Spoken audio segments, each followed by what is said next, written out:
एक गैंगस्टर का उदय, लॉरेंस बिश्नोई का सफर।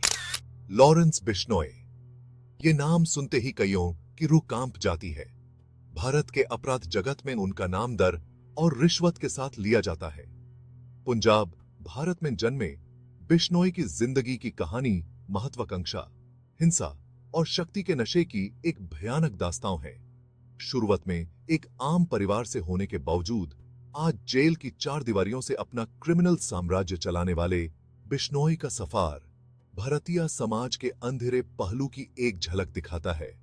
बिश्नोई की बदनामी भारत की सीमाओं से कहीं आगे तक फैली हुई है। इंटरनेशनल रिलेशंस में तनाव पैदा करने वाले अपराधों को अंजाम देने के आरोप में वह इस समय भारत और कनाडा के बीच एक बड़े कूटनीतिक संकट के केंद्र में है।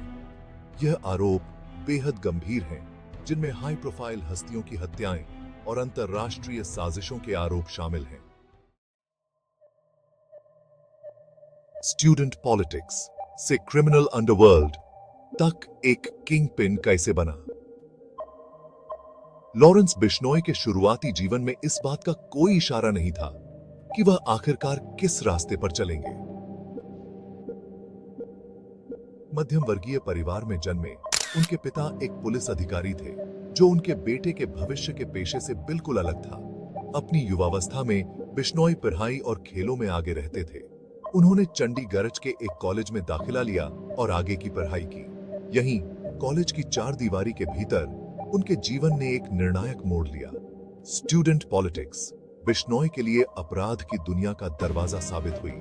प्रतिस्पर्धा का माहौल, शक्ति संघर्ष और प्रभाव का आकर्षण उन्हें अपनी ओर खींचता चला गया।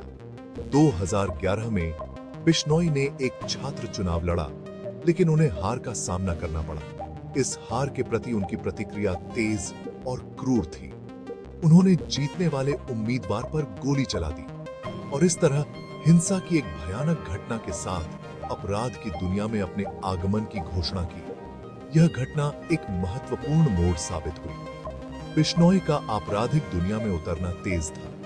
उन्होंने हिंसा और अपराध की दुनिया को अपना लिया, अपना खुद का गैंग बनाया और तेजी से अपराध की दुनिया में आगे बढ़ते गए। उनका नाम दहशत का पर्याय बन गया। उनका प्रभाव आग की तरह पूरे पंजाब और उसके बाहर तक फैल गया।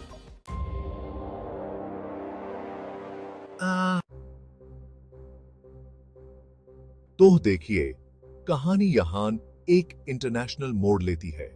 ऐसे आरोप लगे हैं जिनसे भारत में लॉरेंस बिश्नोई की गतिविधियों और कनाडा में कुछ खास तत्वों के बीच संबंध होने का पता चलता है। इससे स्टेट स्पॉन्सर्ड क्राइम की संभावना को लेकर बहस शुरू हो गई है। हालांकि ये दावे अभी भी जांच के दायरे में हैं, लेकिन इन्होंने इस पहले से ही जटिल कहानी में एक और पेचीदा परत जरूर जोड़ दी है। आगे बढ़ते हुए हम बिश्नोई के कामकाज के कुछ सबसे कुख्यात पहलुओं के बारे में जानेंगे।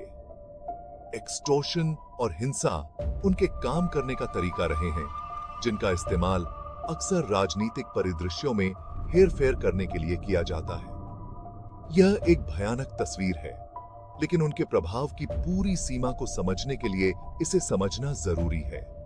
उनके नेटवर्क का नाम कई हिंसक घटनाओं में आया है, जिनका मकसद सिर्फ और सिर्फ अपनी शक्ति और नियंत्रण बढ़ाना था।